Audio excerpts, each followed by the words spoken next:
And we're recording. Hi, I'm Tim. And I am Bob. And that's backwards. Yes. I'm Tim. And I guess I'm Bob. I'm the only one, apparently. And we are Precarious Pixels. Yep. And there's my weird voice that I do every time. As always, we start these weird and we end them weird.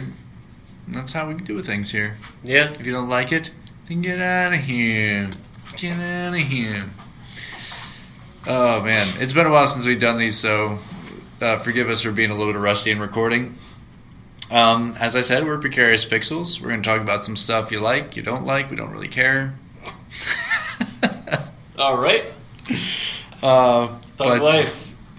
What? Thug life. Thug life? Yeah, sure. But we've been out watching all the movies, playing all the games, watching all the TV shows. So recently we watched a movie that just came out called Joker. Not very big, very indie. Yeah. Well, it was an indie vibe. It was an indie vibe. I kind of was like, I like the way they shot this. I like the way this story unfolded. It was not like there wasn't like a big car chase. There wasn't anything crazy like relied on special effects or anything like that. It was all like story and character driven. The most expensive stuff was probably making. I think they shot it in Philadelphia. Well, they shot it in Newark too. Like there's parts that are in Newark. There's parts that were in, I guess, Philadelphia. But making it look like the 80s. Yeah. Was probably the most expensive stuff because they had to have all those cars and all this other stuff. Yeah. But for, betting a budget, they probably had like 40 or 50 million. It's too much. And it's like, that's like nothing. You give me the cars and I can film that movie for like $72. $72? $72. Is that all of Joaquin Phoenix's fees? Yeah.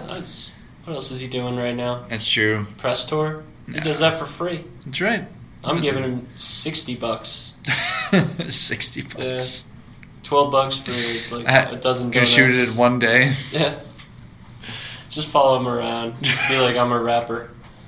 Yes, that is true. He did have a weird thing going on for a little while where he thought he was gonna, or I didn't even know if that he was doing an actual documentary about himself, or if it was just some weird hoax, or he was just having some fun. It's that whole thing. I don't even remember what it was called. I don't know. But he had a weird beard, and he said he was going to be a rapper. So good times. Glad he kind of stopped that. Yeah. I think that was before he did Her. He did. Oh yeah, it was long before that. Yeah. So he's been back and doing his acting thing again. I guess his rap career didn't go anywhere. I guess not. Yeah. But Joker, as always, he does an amazing job. A lot of people don't like him. Bob doesn't like him. And I don't like most of his acting. I don't know. I thought he was good in this. I thought he was good in this. You don't like the Walk the Line? No.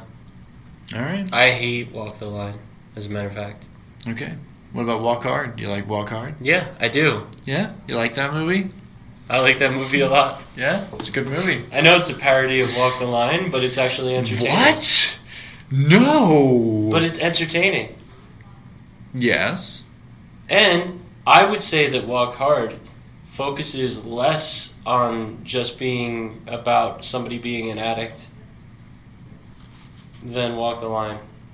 It's like, we get it, he was an addict. Yeah. But there was so much more that he did. Yeah, exactly. And Walk the Line just decided that he was an addict and he was in love, and that was it. Okay. The end of a guy that lived 80-something years or whatever. Yeah. Didn't even get into the Willie Nelson years. Yeah. It's crazy. Yeah. Cash and Nelson was a big part. Yeah. Now there's a guy. Willie Nelson. I'm surprised they actually haven't done a Willie Nelson story. What's it going to be? It's going to be him dodging taxes and making Taco Bell commercials. Yeah. Getting high all the time. And making a movie called Half Baked. That's right, he was in that. Yep. He was actually really funny. But it would actually be about Dukes of Hazzard movie. Oh yeah, that's right. He was in that. That's right. Yes, kids. There was like a 5-year period where he was just in a bunch of random comedies. He was. And this was long after the tax thing. Mm. He just did it. And before Snoop Dogg got really mad. Yeah. When they arrested him. But I think Willie Nelson's been arrested so many times he doesn't really care. He's got that biodiesel he's pushing. Oh, is that it? Oh, okay. That's his thing he's doing now. He does good stuff for the environment. He does. He's a good guy. I think he's always kind of been on that kick or whatever. Yeah, well, that makes sense. He was kind of a hippie, just a country hippie. Yeah. He was in Wag the Dog. I remember. I forgot he was in that. Yeah. That was a good movie. That was a really good movie. That also had Robert De Niro in it. Yeah. Back to the Joker. Yes. Which also has Robert De Niro. I mean, there's a lot we could talk about with this movie. What do you think?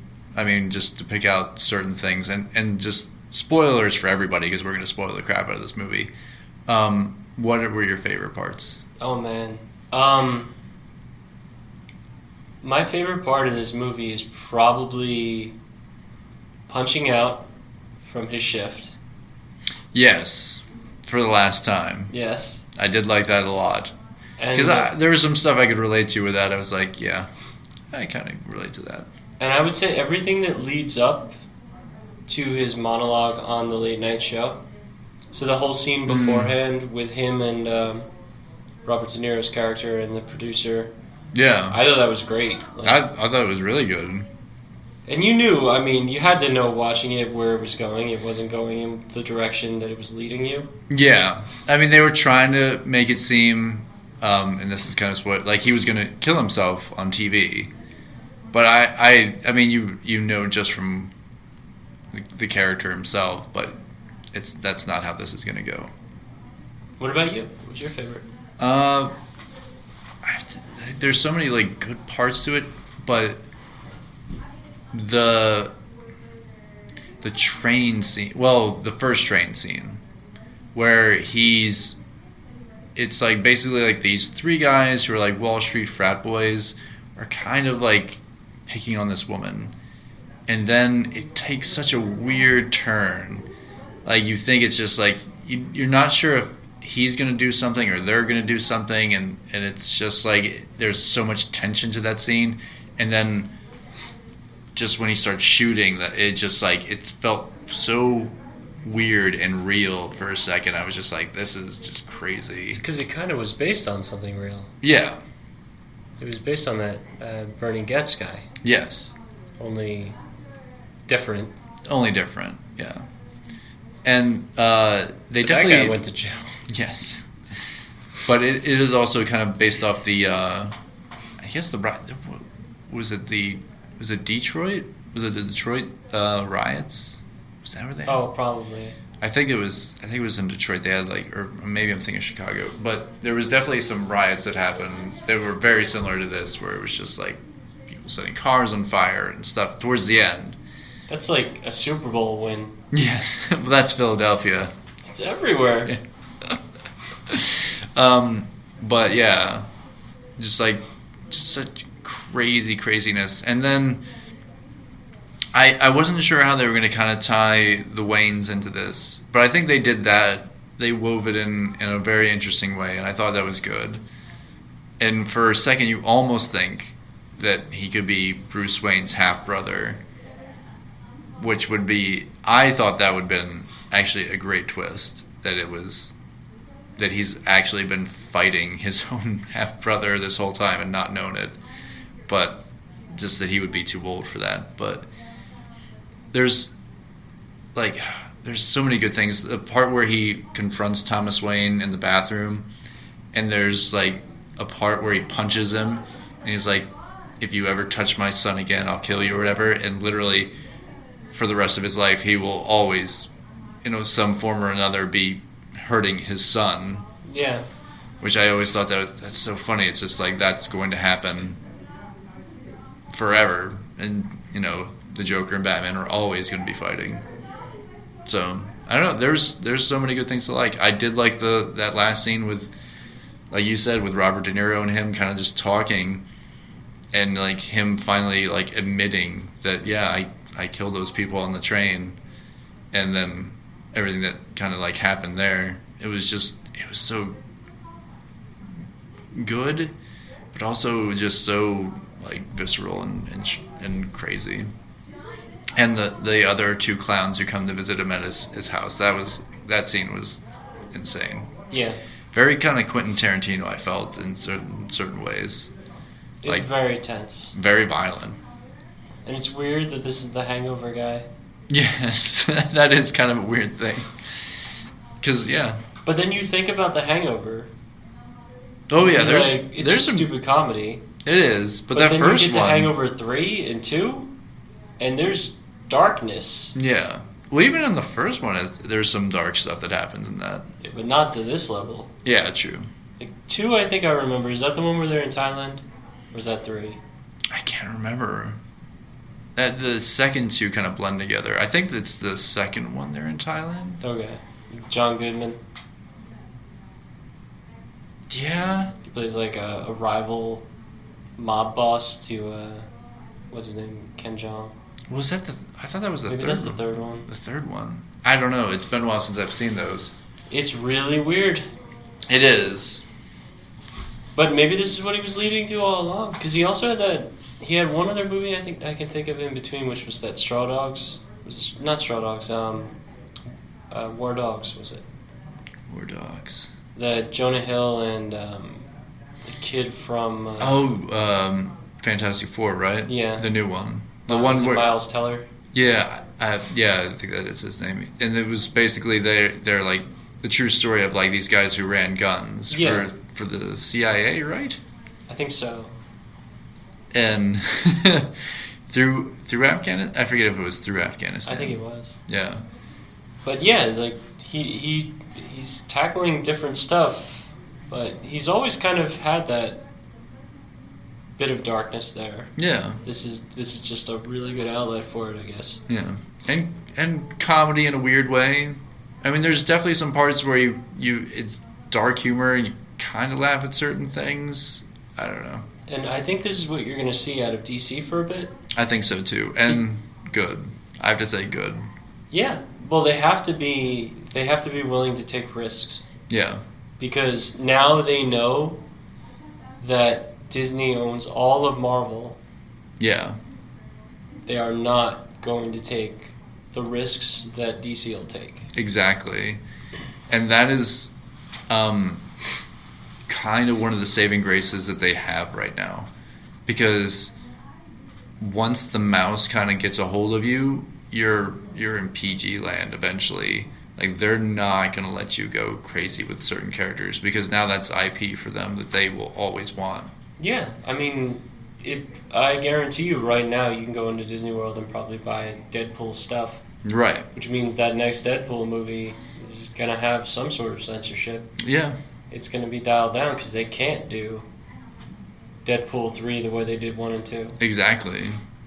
And I'm not sure what it's going to be for a little while, but they're not going to be cutting off heads and shooting Robert De Niro in the face. No. Yeah. Unless they put it under a different label. They could, I mean, but I really think they're not going to do that unless they keep their X-Men universe the rated R universe. I don't think it's going to be that way. I think they're going to keep it because I think they already had reshot parts of that New Mutants movie. No, I don't even know if that's coming out. I think they still plan on coming out, but they're reshooting lots of it, and it seemed more interesting the approach they were going with, like a scary movie approach to that, which would have been great for New Mutants. But they're not going to do something on the level of the Joker, and they're seeing that, and they're like, well, you know, it doesn't matter what they do because we are going to do our own stuff our own way. And in their defense, most of their stuff is billion-dollar stuff now. Yeah. So they're making the money. They are. But Arya Stark's going to be 30 by the time that comes out anyway. That's true. I do kind of wonder. I'm just like, what are they gonna do with that movie? But It's we'll been see. delayed like 2 years. They still brought out Dark Phoenix, and that was a hunk of garbage. Yeah. Hot, fiery garbage that was. Taken was delayed forever too. The original one. The first one? It just sat on a shelf somewhere. They had it filmed. Really? Because they were like, who's going to watch this movie? And then somebody decided people were going to watch it, and then it became a big success. So wait, they had already shot Liam Neeson? Taken was filmed, I want to say it was like 2 years before it actually came out, or 3 years. Really? Yeah. But it was in a Luc Besson movie? He produced it. Oh, okay. But he just was like, "Nah, we're gonna hold I don't off." think they would let him put it out in the States for whatever reason. Oh, that's crazy. Yeah, and then that led to, it might have been the flop of one of the Transporter movies that caused that. Oh, okay. If it was like Transporter 3 that kind of... Yeah, definitely. I don't even remember 3. 3 before Taken. Probably. I know 3's the one with the redhead girl with the horrible freckles. I don't even remember They're it. awful. I don't even remember it. It's nightmarish. Okay. And the bad guy was T-Bag from Prison Break. Oh, okay. That's weird. All right. Yeah, it was really weird. Okay.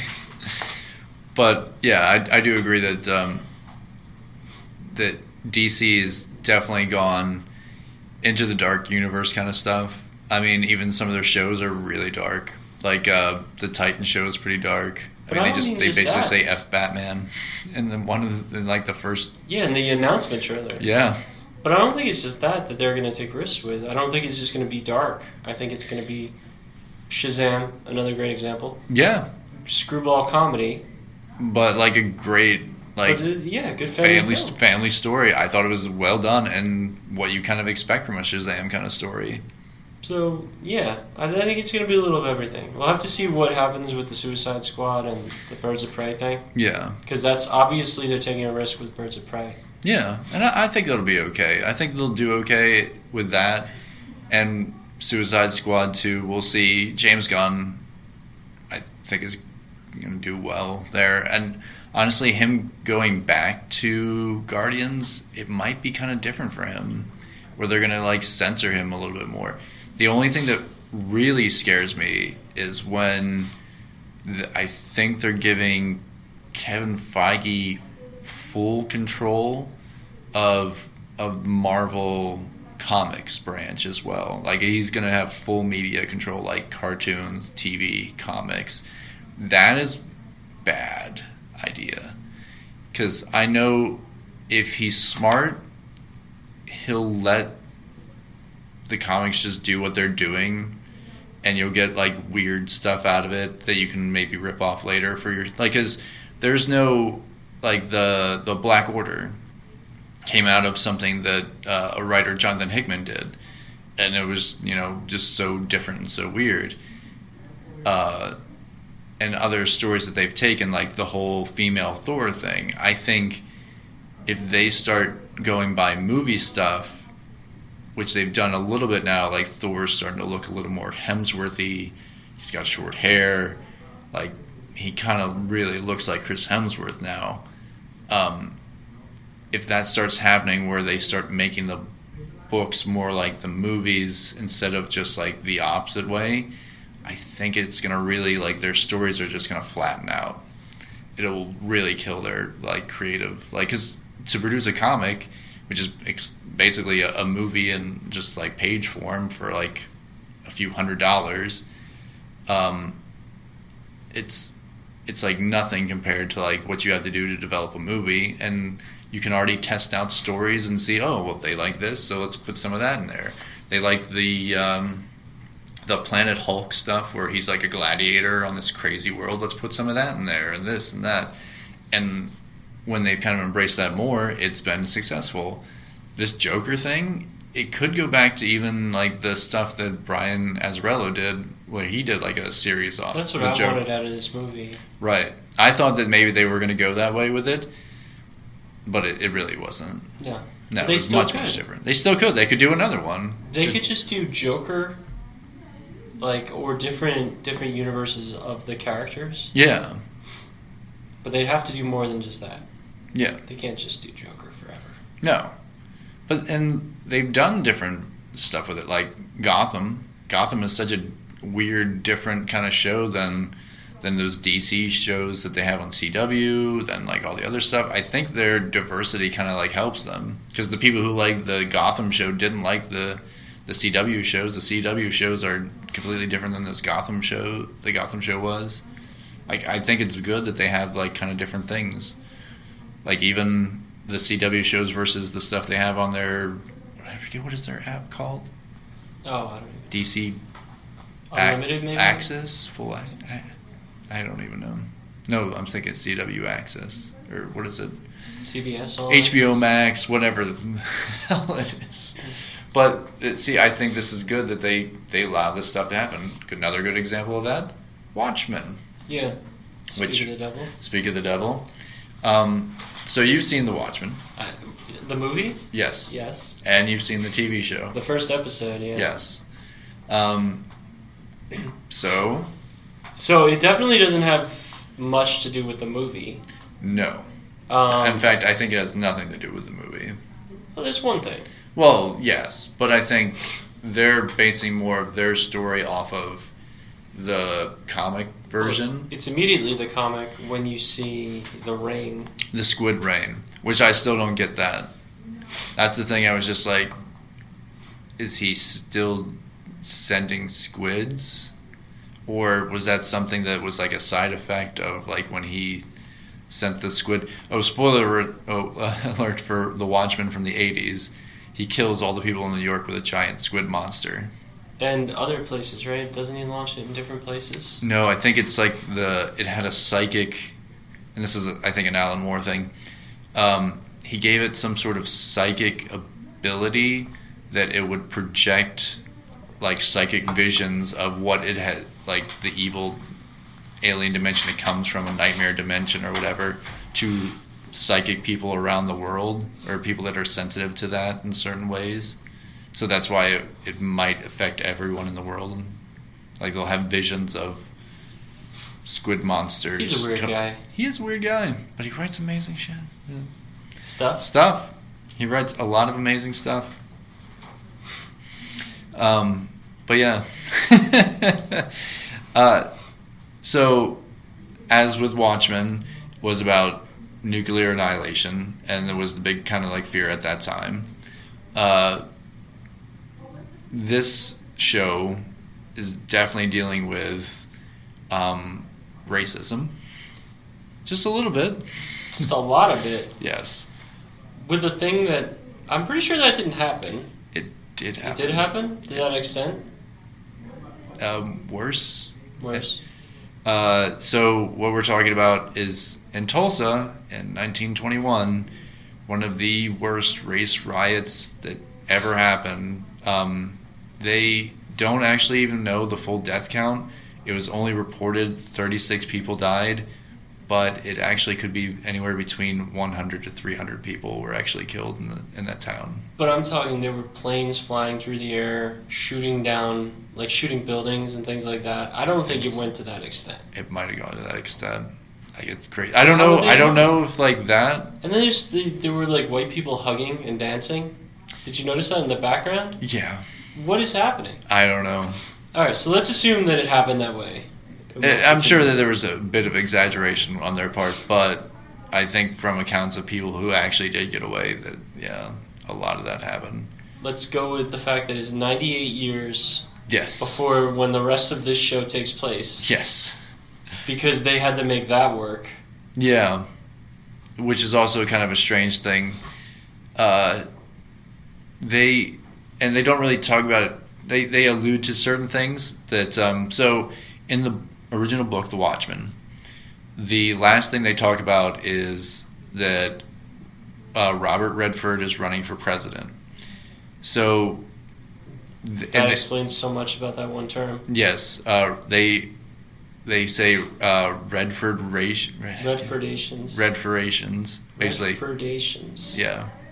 Basically, I'm guessing Robert Redford would be a more liberal president at the time, which also explains why the guns where police had to unlock their guns kind of thing, and also the part where he's like, you consent to be recorded kind of thing when he approaches the person to like license and registration, like the officer.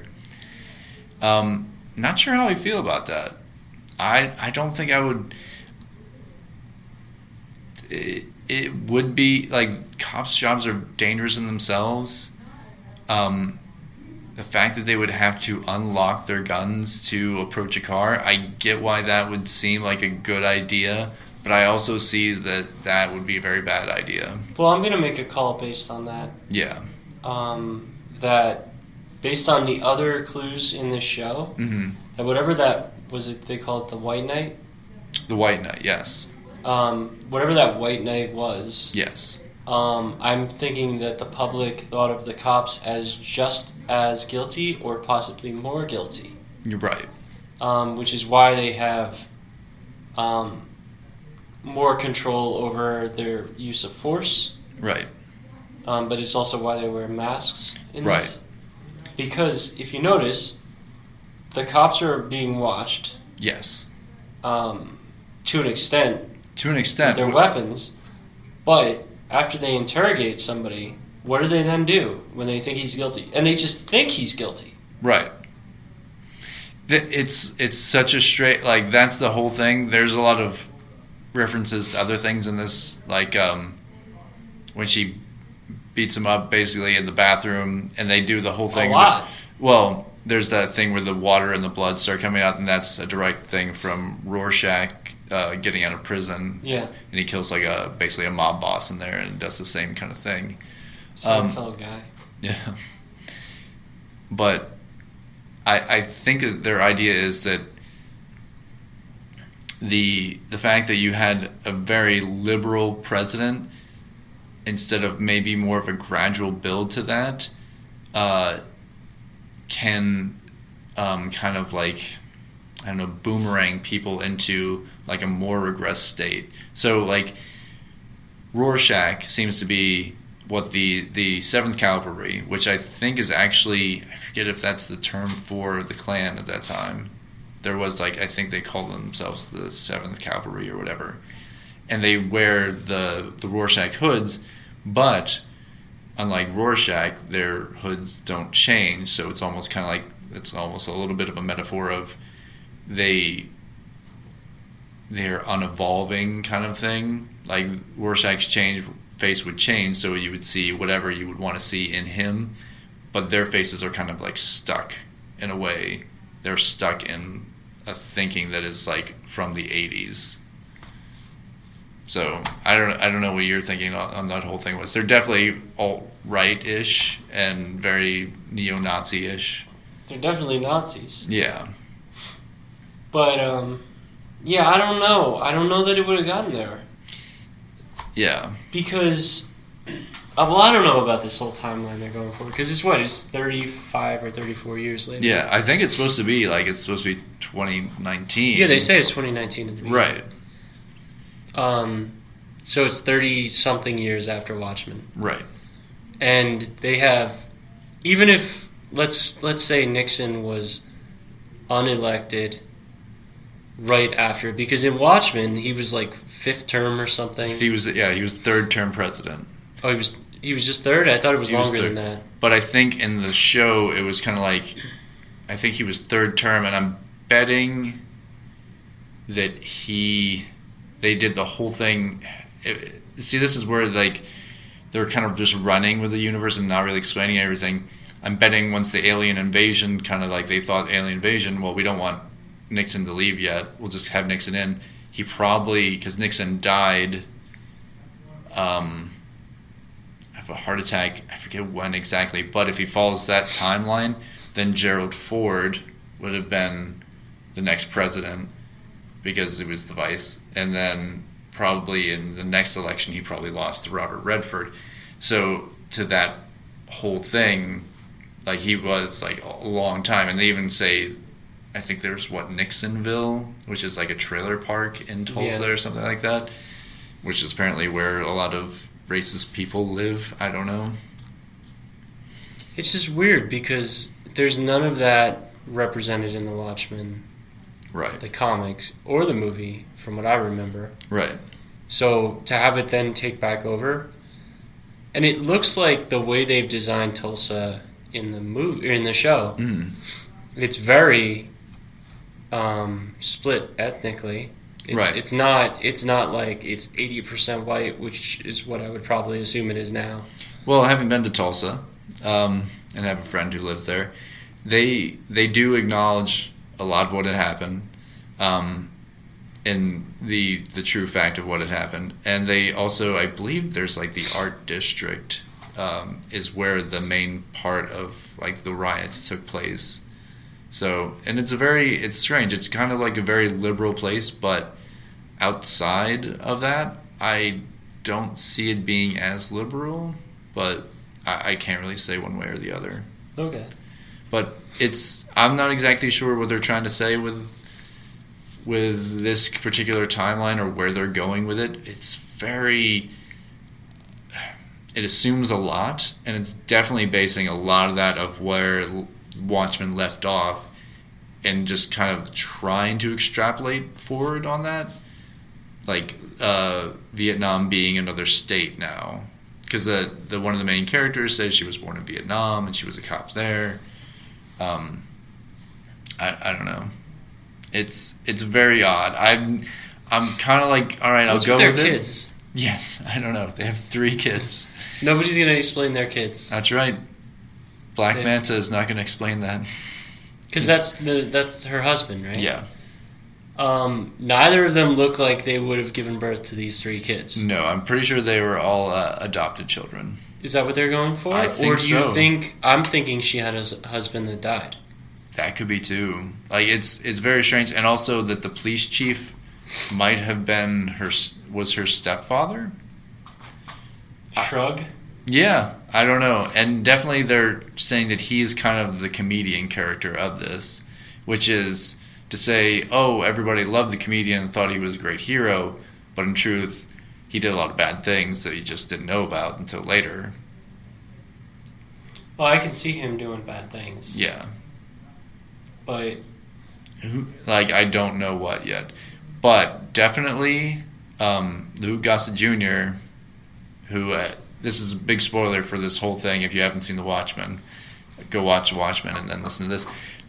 Hangs him, and then also very oddly becomes like the boy at the beginning in Tulsa. A boy escapes, basically Superman-ish, Noah-ish, and I'm guessing that is Hooded Justice, the superhero who wears like the it's kind of a weird thing.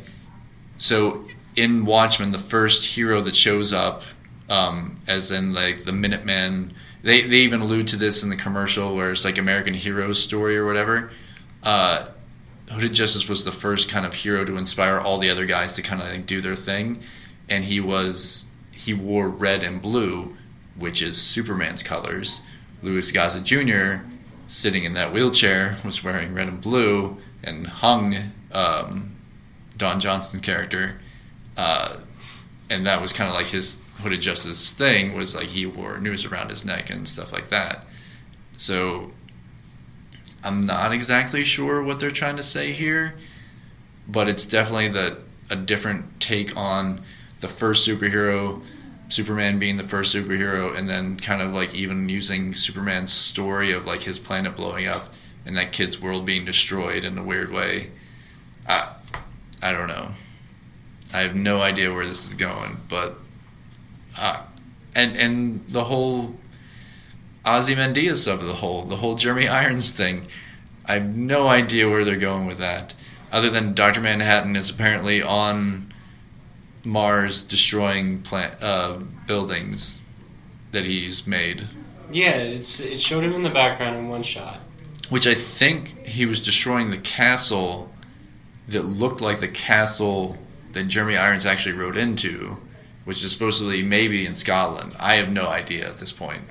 I have no idea where that's going. Obviously, the people are not normal. No.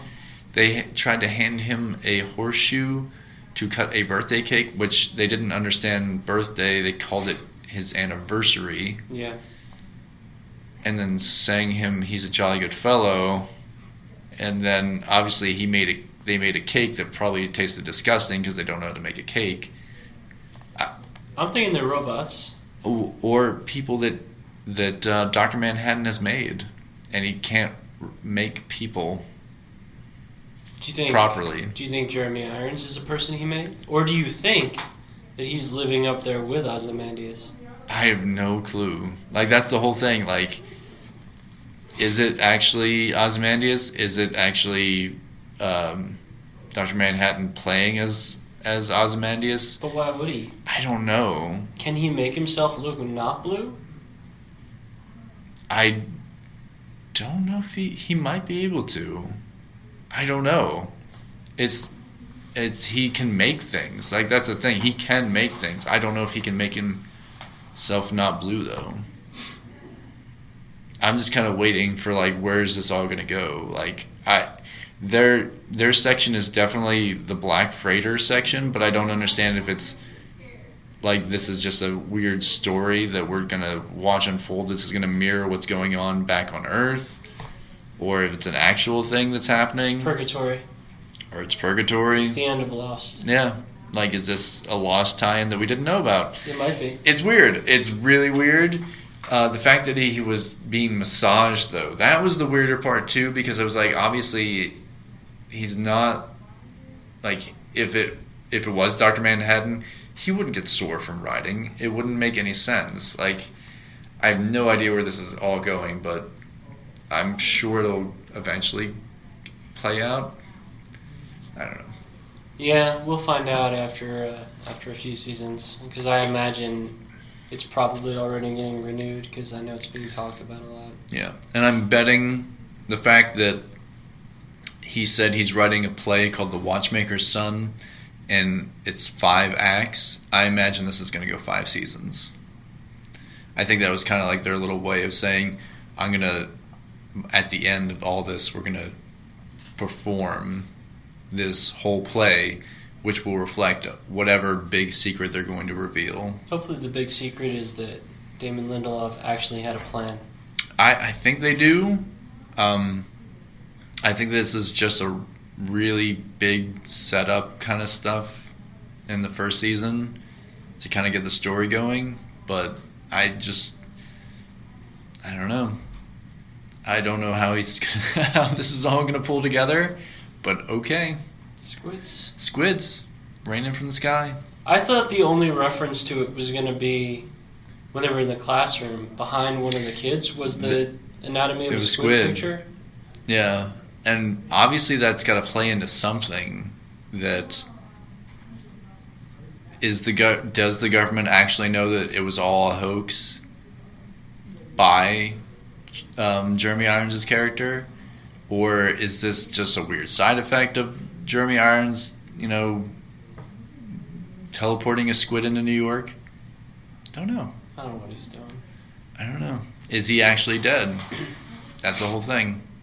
Well, he could be dead. He could be dead, or he could have faked his death, or this could be some... He never died in the comic. True.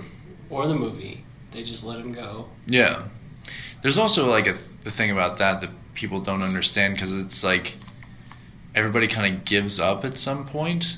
Like even in the book, it's like they all go to attack him to like stop him, and then they all just kind of like give up in a weird way. Well, because it already happened. It already happened. Because I just watched the movie again after the first episode, and he's like, I did it 35 minutes ago. Yeah.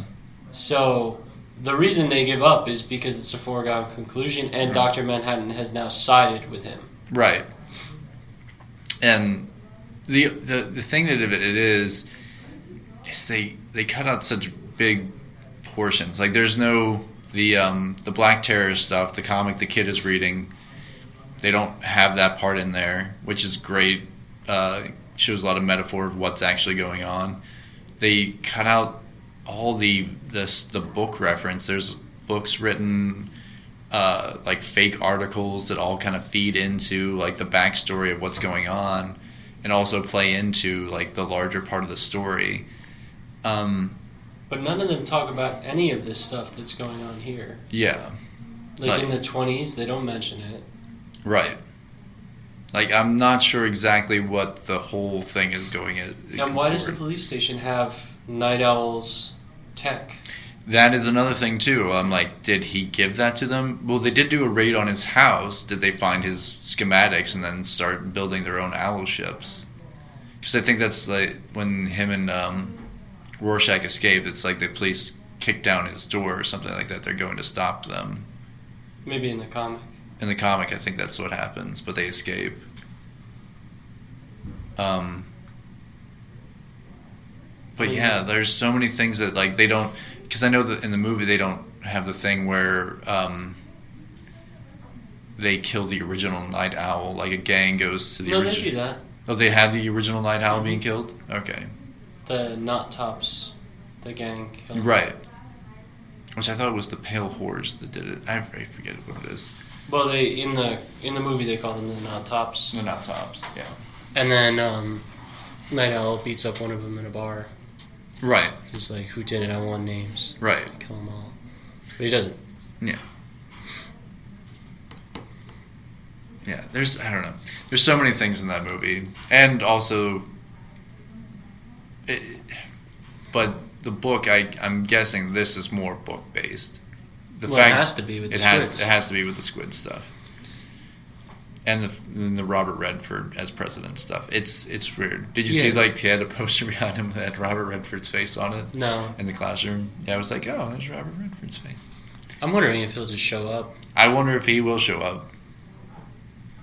Because that would be weird. Yeah, and he was in a few Marvel movies. He was. He's been in a lot of movies. Recently. He was in that Old Man with a Gun thing. Oh yeah, I forgot about that. He's not doing much. Yeah. He could do it. He was in the, was it A Walk in the Woods? I didn't see that. It's actually not too bad, but the book is better. I'm trying to think what else. I don't know. But we'll keep watching it. We'll keep reporting back. It's just going to get weirder. It's just going to get weird. Lindelof. It will. There'll be a ship that's falling, and they won't know how to run left or right, so they'll just run straight. Wait, which one was that in? Oh, wait, or was that, that was Alien Prometheus. No, that was Prometheus. Didn't you write that too? Did he? I thought that was Ridley Scott. No, Ridley Scott directed it. Oh, did Lindelof write it? I thought it was him doesn't he usually have a partner? I don't know. I don't know. Continued. Yeah, well, we'll talk about that in a second. But a few other things that we've been watching. Well, I haven't watched it, but Bob has seen it. I did. A little movie called Zombieland 2 Double Tap. Yeah. And the gang is all back together. Pretty much everybody came back. I don't think there was one actor who didn't come in. And it's been 10 years, right? Since the original, 10 years ago. Yeah, he did write it. Prometheus. He wrote Prometheus, Lindelof? Mm-hmm. It's not good. No, it's not good. That's what worries me. Yeah. Because he's got an interesting style of messing things up. He does. I know he's a huge Watchmen fan. Like, huge Watchmen fan. Yeah, but I'm sure he was a huge fan of Alien. Yeah. And a huge fan of Transformers, right? Didn't he write some of those? Did he? I think he did. Get out of here. I have a feeling more Michael Bay wrote those movies. Did anybody write those movies? I don't know. Also, he was probably a huge fan of Star Trek. Which ones did he write? 1 and 2, I think. Did he? The original? Like the newer ones? Oh, okay. With Chris Pine and okay. Spock and his magic fight scene. Yes. On top of... Yeah. Yeah. I think he was responsible for that. J.J. Abrams wasn't responsible for that. I think they both are. I thought J.J. was more of like the bigger... He didn't write those? I think it's Lindelof. Okay. Yeah, there's a connection to him. I'm worried. But we'll see. Get lost, that's what he'll say. Yeah. But Lost wasn't bad. Yeah, except for, the ending. Well, last season, we'll call it. Yeah, I think that was kind of like, after how long did they take off? A while. Yeah. They probably didn't have Paul Dini back to do some writing on that. Probably not. No. But Zombieland. Zombieland. Yeah, it had all 4 of the original main characters back. Awesome. Even Abigail Breslin, Little Miss Sunshine, as you would call her. Her greatest role? Probably. But yeah, they all came back. They did a good job. It's a little more... I don't know. It takes place 10 years later, which makes sense, because... Yeah, well, how would you explain her being all grown up? Yeah. Maybe it's less than 10 years later. Yeah. But I know at the beginning they take over the White House, because the whole thing with this one is that Jesse Eisenberg wants a home, like, that he can settle down in. Okay. Because, they're traveling around, I guess, running from zombies. Mm-hmm. And now the zombies are evolving. Oh, really? So they have 3 different types they talk about at the start, and then a 4th one that they find in the movie.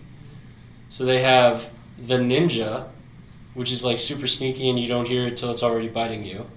Oh, wow. Then they have, oh my gosh, why am I blanking on him? Oh my gosh, the guy Hawking. Hawkings. Okay. Which are like the smart ones. All right. So they showcase this in zombie kills. Okay. So the ninja sneaks up on somebody, obviously. The Hawking, there's a guy in a lab running from a zombie, and he uses the retina scan to get through like a door. Oh, okay. And then the zombie witnesses this, is chasing him, and then sees a dead body on the ground and uses the eye from that dead body to get through the door and kill him. Oh, wow. Yeah. And then they have the homers. I can guess. Which are just big dumb idiots. Yep. Okay. But the big scary now is what they call the T-800. Oh, okay. Which doesn't go down very easily. It's actually super fast and super unkillable unless you put a lot of work in. It's not like one bullet to the head or one hit. It's a lot. No, I think that's good because then it's like a different kind of zombie movie than like just the normal stuff you would see. Yeah, it ends up being a big thing for getting rid of a couple extra characters. Okay. And the big thing at the end, which I won't spoil for you. Okay. But there's a Luke Wilson cameo. I saw that. Along with the guy from Silicon Valley, the main character. Okay. Who they each played like almost Woody Harrelson and almost Jesse Eisenberg. Right. And that's very funny. Yes, I could definitely see that as being funny. And he has commandments, whereas Jesse Eisenberg has rules. Okay. And they bring those back, and they're pretty good. The zombie kill rules or whatever. Or how to survive a zombie apocalypse rules. Nice. Yeah. But it's definitely worth watching. It's very funny. Also really bloody. If you don't like violence, probably not the best idea for you. Yeah. But if you like the first Zombieland, you'd like this one. Yep. And they added, I forget her name, but I guess the girl who plays Madison. Yeah, it's Deutsch, something Deutsch. Yeah. Zoe Deutsch, maybe. And she's pretty funny. I've seen her in other comedies that she's actually pretty good in. She plays like a Valley Girl. Yeah. Esque character they find in a mall. Kind of fits. I'm just thinking that they might have made a reference that happened after or just before this movie. Because this movie took place in 2009. The first one. Well, yeah, the first one took place in 2009, and there would be no entertainment or anything after that. I'm trying to think of whether or not she calls Woody Harrelson Paul Blart. I think that was before in 2009. I don't know. That's first close. One? The very first one? Yeah, that's going to be close. I can see that being... I think that happened already. It might have. Because there's been a lot of those movies since. Well, there's just one more Paul Blart. I thought there was like 2. I think there were only 2. I mean, like 3. I thought there was 3 total. No? Not that I know of. That second one kind of bombed. It should have. The first one was awful. Yes. I didn't even bother with the second. Yeah. Nobody should bother with the second Paul Blart. Yeah. But yeah, it's worth looking at. Good cameos, good zombies. All right. And they go back to the zombie kills of the week, but now it's the zombie kill of the year they're going for. Oh, wow. And they have a really good one. Okay. In Italy. Oh, because they talk about other people doing it. Right. Like Jesse Eisenberg speaks outside the film. He breaks the fourth wall, so to speak. Yeah. I mean, they did that a little bit in the first one, too. So, I'll spoil this one for you slightly. It's using the Leaning Tower of Pisa. Nice. Okay. It's pretty great. Gotcha. I guess that'd be pretty funny. Now, this is interesting that they brought the movie back after the TV show that they had tried to do failed, which I think it was weird because you went from doing a movie and then did a TV show which had none of the original characters in it other than by name, kind of. I didn't even know they had a show. They did a very, very short-lived, because it was originally conceived as a TV show. They wanted to do like Zombie Kill of the Week and all that stuff and have it be like a weekly thing they'd do on the show kind of thing. But then they weren't getting it produced as a TV show. They were like, well, let's try to get it produced as a movie. And that's when the first Zombieland happened. But they had always wanted to go back and maybe try to do it as a TV show. And I think it was, I want to say Amazon, or because it wasn't Netflix. Probably Amazon. I think it was Amazon that they tried to do it on. It was like and it was like Amazon's like first initial stuff into the streaming, like TV shows, and it just did not do well. Well, now they'll be fine. Now they can do stuff like that. Yeah, if they want to. I think it's better than movies. I think, because I think people like Zombieland because of the characters you have in there. I think Woody Harrelson and Eisenberg and stuff, I think those are the characters they like, and Emma Stone and I want to say Abigail Breslin. Abigail Breslin, yeah. Yeah, they like those characters. They don't want to see other actors play those type of characters. They want those characters. They're all good. Yeah, and they're all fun. Even Abigail Breslin. Yeah. Who was a kid when the first one was made, and now not so much a kid. Yeah. But very funny still. That's good. Do they still kind of play that father-daughter kind of aspect to it? With who? With Abigail and Woody Harrelson. Yes. As a matter of fact, that's her catalyst. At the beginning of the movie, I'm not spoiling too much here, but her and Emma Stone's character take off. Okay. They kind of leave and they want to do their own thing. She wants to go get away from him because she thinks he's overbearing. Okay. And Emma Stone is kind of in a similar situation where she feels like she's with Jesse Eisenberg because she's his only option. Like, she thinks because it's the end of the world, there's nobody else. Gotcha. And she feels that he's like locked into that, and for whatever reason, she doesn't think that's right. So okay. Even though he just asked her to marry him, like that's the big thing. Oh, like okay. And using the Hope Diamond. Oh wow. Yeah. Although, would diamonds even matter at that point? No, but they're in the White House. And why not? They're partying it up. Sure. There's a very funny Lincoln bedroom bit.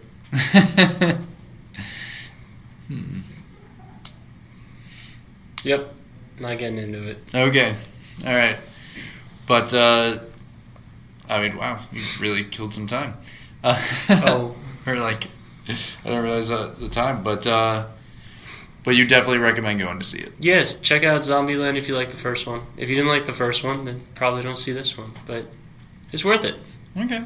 And just real brief, you've been playing the Borderlands. Yeah, I finished Borderlands. I wasn't happy with the way the story ended. I thought it was silly and it didn't really make sense for one of the characters to do what they did. Like, I don't think there was a reason for that, because the entire game, this character has acted as though your character is constantly the one like that needs to save everything. Right. and then they sacrificed themselves for no good reason, Yeah. and it probably didn't sacrifice themselves. So you think that'll be a DLC? Yeah, I think they'll be back in the DLC. Okay. Or are there plan? Did they say they're planned absolutely. DLC? There's a season pass. Okay. So they'll probably do more DLC, which has always kind of been interesting. They've gotten some really good, like, Tiny Tina's or whatever it was, Storytime Adventures things. Yeah, the Dungeons and Dragons thing. Yeah. That was very popular. Yeah, it was huge. I remember like people talking about that. Even the first one, like Mad Moxie's Thunderdome. Yeah. Like all of it was good. And people do still love those characters. I don't think we've talked since New York Comic Con, have we? No. No. At New York Comic Con, there's still like people. I've seen like a lot of Mad Moxies and other Borderlands characters walking around. So still hugely popular. So yeah, I saw a really good cosplay of one fairly recently. Somebody combined a Borderlands style with Mario. oh, okay, Mario. I've seen ones with Star Wars, which I thought were pretty good. But it looked a little bit like that. That's very good. I like it. Yeah, I like that. The shell shield. Very cool. There was definitely some people dressed in a lot of Mario stuff. It's good. But I even saw one like a lot of like Bowser's walking around, a lot of Mario's walking around, Luigi's. Yeah. You know what I didn't see? What? A clear path to get anywhere. It's very true. And as with all things Comic-Con, it's a madhouse. Even you went Saturday. Mm-hmm. I went Sunday. It was still hugely crowded. And usually Sundays are the lesser days because it's supposed to be the kids' day, but it is not the kids' day. Artist Alley was packed. The upstairs was packed. Like there was no like any like lighter day to Comic-Con, and I don't think that's going to happen anymore. Like when I used to do Sundays in the past, a Sunday would be a day I could actually go and talk to some people at a table. But now it is, it has become such a huge thing. It is like every day is, packed to the gills. Here's what I think they should do. They should have a day for fans that want to go and see the place. Mm-hmm. And then they could have 3 days for cosplayers just to stand in the way. Yeah. Because that's the whole problem.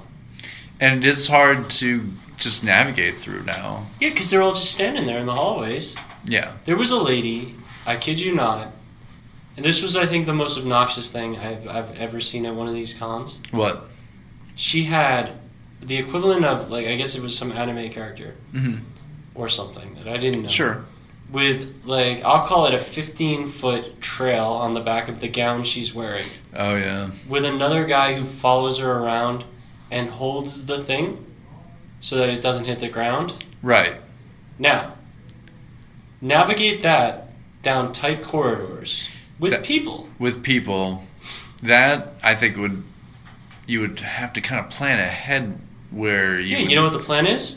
Don't do it, idiot. Or do what most brides do. If you have like a long trail thing, you can have it kind of like a tuck up. Like you can tuck it up so you can walk around normal, or you hold it in a way that you can walk normally. Yeah, but... I think that's just bad planning on their part. No, the plan was to say, hey, look at me. Yeah. I'm a big dumb idiot that got in the way. And this is my big dumb dress. Yes. This is my big dumb friend. Okay. Congratulations. You can't go to Comic-Con because I'm in the path. Enjoy this. Yeah. I hate it. It is bad. It's also, even just in 1 year, it's gotten more commercial in terms of big companies. I have seen that a little bit. And that really kind of, like, other than the Artist Alley, which has none of that, it's pretty much everywhere. And it is kind of like the thing that now is the center is slowly growing outward, and it's pushing the smaller vendors to like these corner areas.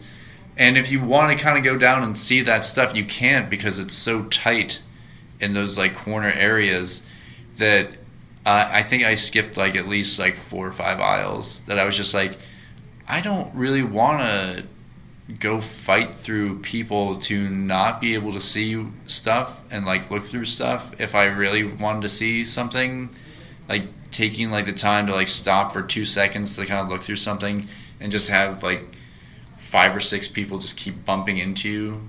It was getting to a point that I was just like, I think that they really need to either do it in a way where they can have those big companies on a different day than the smaller vendors. I just don't see it's like, or move it to I don't know, a larger area. Like I don't know, it's bigger than the Javits Center in New York, but it's getting to the point where it's not as much fun to kind of like go through and like you see stuff sometimes, but then other times it's just like I can't fight through all these like crowds of people to like try to look at somebody's artwork or craft or whatever they were doing. Yeah, it was a bit of a pain. Yeah, I almost wasted 30 or $40 on a DVD set. They had the original like 90s Godzilla cartoon. Oh my god. I don't know. Yeah, obviously bootlegs, but this guy is just the 90s cartoon? Mm-hmm. Oh yeah, that's the right. one based on the film. Yeah. Nolan Emmerich. Which actually, I remember that cartoon. It was good. Yeah. It was by the same guys who did the Men in Black cartoon, which I thought was good as well. They probably had that too. Yeah. But yeah, I've seen those around. They're good. I almost bought it, but then the guy was like $40, and I was like, "No, you're making money on somebody else's property, sir." Yeah. No, thank you. You're already shady. I could find it online for much cheaper. Yeah. Yeah, but I know that's also Comic-Con prices. They kind of they jack things up a little bit higher. Yeah, I'm sure I could get it at like Chiller Theater Con. Yeah. For like 20. And honestly, like some people are saying, like the smaller cons now are more fun because it's not clogged with cosplayers trying to become America's next top Instagram influencer. Yeah, that, and also I think it's just less people in general. So you actually have some time to maybe look through stuff, talk to people. I was trying to like talk to like some artists and stuff and I did end up buying I think like a couple prints and a couple books here and there, but it got to the point where I was just like, I can't like stop here and like look through all your stuff and really appreciate it because there's just too many other people like coming through to get to like anything that I would want to buy. I don't want to just waste money and buy something I don't really want. But there was some great stuff. Ended up getting some good prints. There were great artists there. Saw Bill Sienkiewicz doing a signing, like all that stuff. But I don't know, Comic-Con. I kind of wish there was like a way they could do New York Comic-Con either in a bigger way, where a bigger area, or maybe get rid of like have those large companies on a different day or something. Yeah. Because I don't want to like the Marvel stage takes up a large area. I don't know. DC has like a stage. They had a whole section, which was the problem. We were going to see the Scott Snyder thing. Yeah. Because we won the lotto for that. Is that where the Harley Quinn costumes and stuff were? Yeah. If you go past the food court. Okay. And then down another escalator to like a middle tier. Yes. That's where it was. That was the DC area. Right, but they don't tell you that. Like, nothing's labeled. The map doesn't point it out. So, we got there, A, late. And B, you need to have something. They had nothing there that was Scott Snyder. Oh, really? So you needed to have something for the signing. Otherwise, you couldn't get anything signed. So we were just like, all right, well, I guess this was a bust. And that was like an hour trying to, A, navigate through people, and B, find it. Right. But they had that whole side. Okay, like I did wonder about that. Because I think they were selling Todd McFarlane Batman prints. Probably. And I was like, that's okay, I don't need that. I was like, if you want this, you just have to do, like, it was like something, and I was like, nah, it's okay. I know that guy, he's okay. But I mean, it was cool to see like the costumes they had.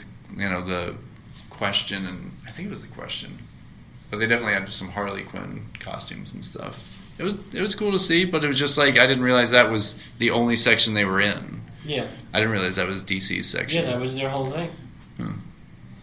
They should really. You're right. They should label that better.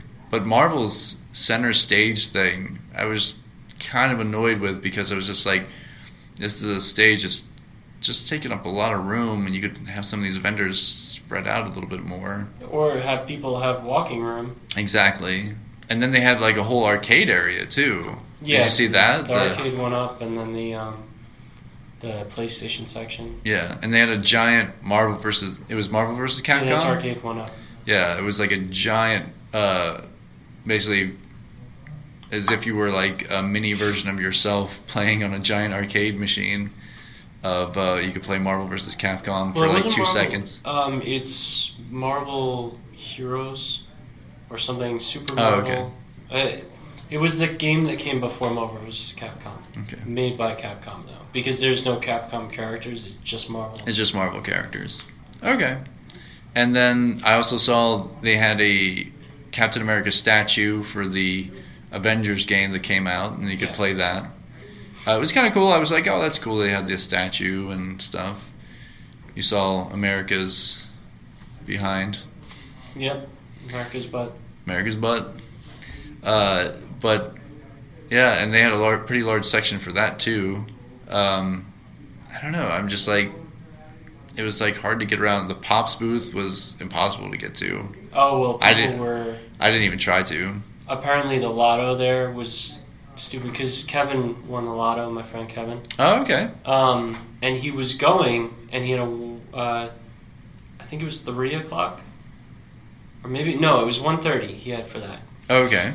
And he got there at like 12:45, and there was no line for 1:30. They still hadn't figured out the line for 11, and the guy actively refused to tell people where the lines were, despite the fact that he worked for the booth. Okay. He was like, I can't tell you where the line is. Why? So, I don't know. It's like a mystery. Apparently that was like the biggest garbage fest. So they just gave up and walked away from it. Oh, that's disappointing. But I did go to the FYE booth. Oh, okay. And I got the Jay and Silent Bob variants. They're superhero characters. Nice. Very cool. As Pops. That was pretty cool. And so, was it Blunt Man and Chronic? Yep. Very cool. I wasn't going to say, words like that on the podcast. That's okay. They're superhero names. They are superhero names, but they didn't have the Mark Hamill character. Okay. Which we're definitely not saying. Yeah. But yeah. Oh, very cool. Bob was showing me a picture. You can't see it on the podcast. Yeah, but... You can go look it up online. And then I saw him there. Oh, nice. Brian O'Halloran? Yeah, Dante. Dante was there just hanging out in a random booth. There's your girl, star of the Watchmen. I also saw that. That's the big poster outside. Did you see the giant Gemini Man with Will Smith? Did that movie flop yet? I think it's his biggest flop ever, or second biggest. Really? Yeah, that's the Jesse Pinkman thing outside El Camino. Oh yeah, I saw that. They were giving out posters for El Camino. Did that come out? Yeah, it started. It's streaming. I wanted this print, but I couldn't get near the guy's booth. Oh really? That's pretty awesome. Yeah, somebody did a Bloodborne print. I saw a lot of Bloodborne stuff there. I think even saw some people cosplaying as Bloodborne characters. But this looks like, I would call it like the guy who did the Star Wars posters and all that. Right. Just with a little more color. He did a few that were pretty cool. You would probably appreciate this one on the right, which I didn't get fully in the photo. It's Ghost in the Shell. Oh, Ghost in the Shell. Standalone complex too, I think. And then he did this one, which I have no idea what it is. Oh, that's Princess Mononoke. Okay. Well, the guy who did Spirited Away. Well, I know what that is. Okay. But yeah. But yeah, I couldn't even stop to take like a lot of photos. Most of the photos I got were when I was at a booth. Right. But even then, it was like a nightmare. I did get a really weird picture with a Godzilla statue. I saw the Godzillas there. I thought that was pretty awesome. And I got to play Black Sad. Oh, you played it. I did. That's pretty awesome. I wanted to kind of play that, but I was like, no, I can't stop and do that. I did. It was worth it. I saw it. I was like, that's pretty awesome. I didn't know that they were even making a game based off of that. Also saw a guy who did like Japanese style prints of like That's a pretty bunch awesome. of different things. That's Metal Gear. Yeah, there was a lot of cool like kind of off the wall stuff, but the rest of it was just navigating, and that was a nightmare. Did see these cool Ninja Turtle statues. I saw those as well. They were pretty awesome. But there was a lot of Ninja Turtle stuff, like original stuff and new stuff. And the we went to, I forget what the name of the booth was, but it was another like a toy company, a Japanese toy company. Oh, Good Smile. Okay. Who did like, this is their work in progress. They have a work in progress of Norman Reedus and his funky fetus from Death Stranding. Oh. That's pretty awesome. Yeah, they had like, I think I've seen stuff from them before. Little chibi toys. There's your chibi Mads Mikkelsen from Death Stranding. That's nice. But I don't know who set up their display, but this is Iron Man. Now I don't know what's shooting, but if you get the right perspective, yeah, I was just about to say it looks a bit rough. Yeah. So they should maybe they check need to that rethink out. that one. Yeah. And then they do like realistic statues too. Oh wow, That's really another nice. Norman Reedus. Yeah, they did a good job. They had a bunch of Japanese characters like Saitama from One Punch Man. Oh yeah, One Punch Man. And then Harry Potter. Oh, I think I saw this as well. Yeah, there was a lot of like amazing like new statues coming out. The guys who do like the Jelly Belly Hermione. That's pretty good. There was definitely some. Yeah, I saw him as well. I was like, all right. But these were awesome. Yes, I did see those. I thought that was pretty cool. Some some Pennywise. I really like that one. That is pretty awesome. But I would never buy it. It was really cool. And then I really took my time at this company, like their statue booth. Yeah. This was all the Godzukis. Oh man, that looks so good. Mechazuki. And they had chonky Godzukis. Oh my god, those are so awesome. Yeah, they're actually coming to my store. We're taking I've never seen them on before. But there's better, because not only they're chunky Godzukis, but they also make. Well, I don't know what Orga is. No idea. Maybe that was from the 2000. What was it 2011 movie? It could be. Or whatever. There's Chunky Godzuki with a train in his mouth. That's nice. I think that's from the original Godzilla. Those are Rodans. Rodans, yeah. Ghidorahs. That's pretty awesome. Yeah. Hedorah. I think it's called Hedorah, the armadillo guy. Yeah, and then like classic. I think so. I think that's like classic Godzilla. But they also had. This might be my favorite of the Godzillas. Oh, the shooting flames up into the air. Yeah, but they had Kong. Really? Oh, Skull Island Kong. Yeah, I think I did see that Skull Island How Kong. about that one? Yeah, I like that a lot. The Skullcrawler. Yeah. And they had the Skullcrawler by itself. No John C. Reilly's though. And then they had Planet of the Apes, which I thought was weird. But people still love Planet of the Apes. I mean, the movie wasn't that long ago. Look at that one. That's when he was fighting the squid thing. Yeah, they're really cool. They're Yeah. probably super expensive. Probably. They also have Batman Samurai. Oh, that's cool. Or is it Batman Ninja or is it Batman Samurai? Oh, Ninja, you're right. Yeah, because that was from that movie they did. Which I actually like that movie. I thought they did a good job. It's Godzilla Chunk. Yeah. And then there's 1 million years BC, which they have the license to. That's so weird. Skull Island Kong in like non-chunky form. Yeah. This one's really cool. Oh, that is cool. Yeah, I'm gonna put these up, I guess, on my Instagram. Yeah, definitely. I don't know. I can do that, right? Even though they're a different company. Yeah. Yes, I saw that as well. I thought that was pretty awesome. That was next to the Gundams or whatever. Yeah, and then this was my favorite. Nice. They had a flaming Moe. Flaming Moes. Flaming Moes. It's really cool stuff. Flaming Moe is probably one of the best episodes of The Simpsons. It really is. A total ripoff of what Cheers and whatever. But it was good. All right, now we're just we're just talking and hanging out. But next week, we'll be back again, hopefully same time.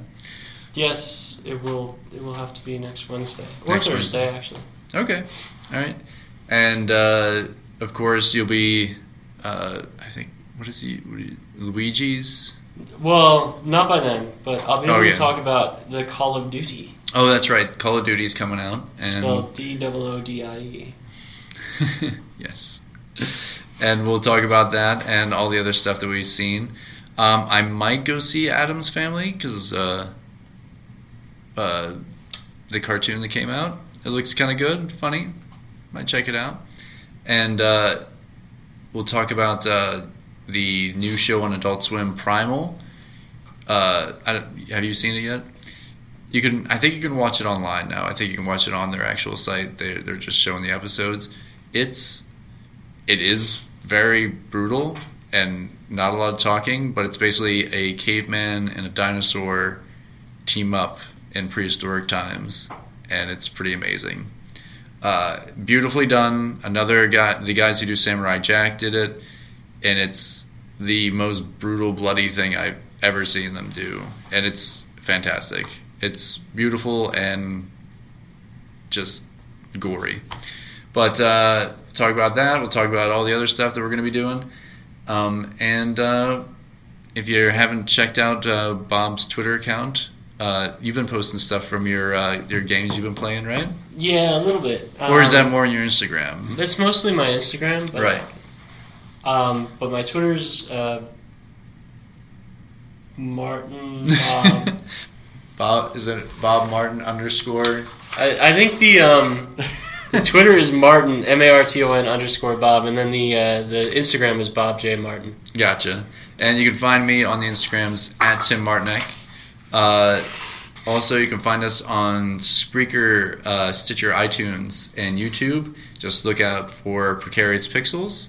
And if you want us to check out some stuff, just hashtag it Precarious Pixels, and we'll gladly check that out for you. And, rate us and review us on iTunes. We'd love to get some feedback from you guys. And as always, we'll see you next week. And Blizzard, you know what you did. Wow. We stand with a free Hong Kong. Oh, wow. Wow. That is shots fired. I don't know if you read that, but I can't ignore that one. I hadn't heard that one, but I have heard the NBA one.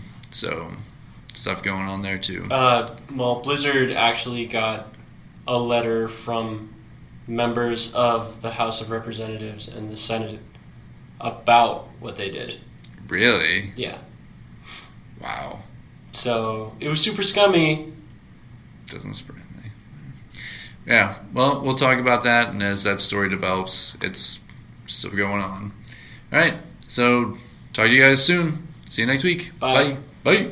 To do a little redesigning with us, you can find Bob at Martin, MARTON _BOB on Twitter, and you can find me on Instagram at Tim Martinek, all one word, TIMMARTINEC.